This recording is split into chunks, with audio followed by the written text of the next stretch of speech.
வெளியூர்கள்லேருந்து வெள்ளியங்கிரி போகிறவங்க Coimbatore Gandhipuram bus stand வந்து பூண்டிக்கு ஒரு ஆளுக்கு 60 ரூபா டிக்கெட் எடுத்து அடிவாரத்தையே கொண்டு போய் இறக்கி விட்ருவாங்க.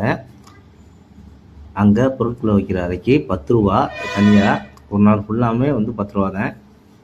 நீங்கள் மலை ஏறிட்டு வந்து அந்த டோக்கன் கொடுத்து வாங்கிக்கலாம். அதன் பிறகு இந்த மூங்கில் தடி தான் இந்த வெள்ளியங்கிரி பயணத்தில் ரொம்ப முக்கியமானது. நீங்கள் இந்த தடி இல்லாமல் கலந்து கொண்டு போகாதீங்க. அப்புறம் அடிவாரத்தில் உள்ள அன்னதானம் 24 மணி நேரம் அன்னதானம் நடக்கு. நீங்கள் சாப்பிட்டு பொறுமையாக மலை ஏறலாம். நல்ல அருமையான சாப்பாடு, எப்பயுமே சுட சுட அவ்வளோ ஒரு அழகாக அந்த அன்னதானம் நடைபெற்றே இருக்குது. அதுக்கு அடுத்து மெடிக்கல் செக்கப்பு. இதே 30 வயசுக்கு மேற்பட்டவர்களுக்கு கண்டிப்பாக மெடிக்கல் செக்கப் இருக்குது. மெடிக்கல் செக்கப் எடுத்தவொடனே நீங்கள் மலை ஏற ஆரம்பிச்சிடலாம். பாருங்கள், மலை ஏறிட்டோம். மலை ஏறி, அதாவது என்னை பொறுத்த வரைக்குமே 7 மலையுமே கடுமையான மலை போயிருந்தேன். இதில் எப்படின்னா கொஞ்சம் உடல்நிலை சரியில்லாத வந்து கண்டிப்பாக மலையேற்ற தவிர்த்துடலாம். ஏன்னா நம்ம மன வலிமையை ரொம்பவும் சோதிக்கிற இந்த வெள்ளியங்கிரி மலை போயின்னா கடுமையாக இருக்குங்க. பார்த்துட்டு இறங்கி வந்தோம். ஏன்னா ஐயனை தரிசனம் பண்ணுறதுக்குள்ள மொபைலில் வந்து சார்ஜ் இல்லை. அதனால் ஐயனை எடுக்க முடியாமல் போயிடுச்சு. ரெண்டாவது இருட்டு வழியாக எடுக்க முடியல. பாருங்கள், இது வந்து முதல் மலையோட இறக்கம். கடுமையான பயணங்க, கடுமையான பயணம்.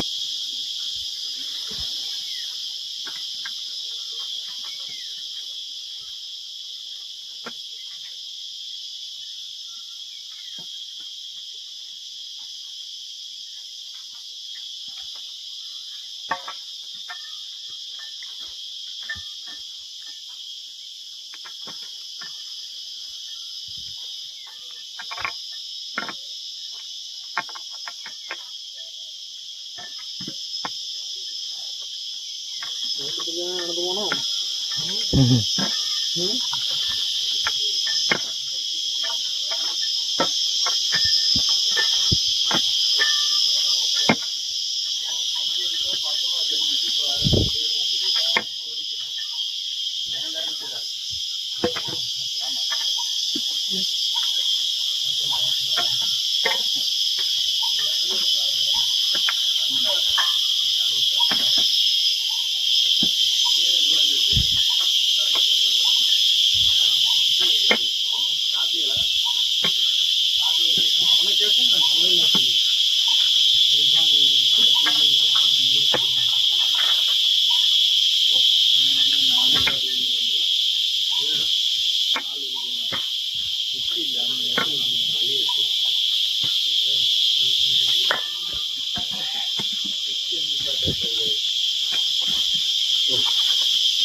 காய் மட்டும் ஆடுது.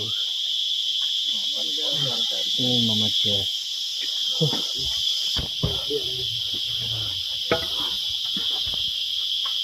அவ்வளோதான் தண்ணி இறங்கி போச்சு. தண்ணி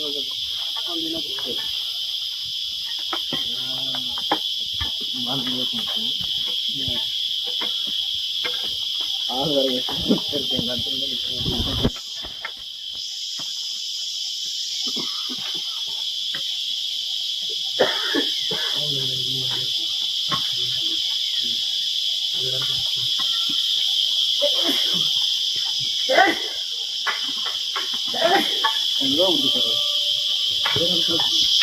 எங்க பிடிக்கிறீங்களோ பார்த்து சொல்லு.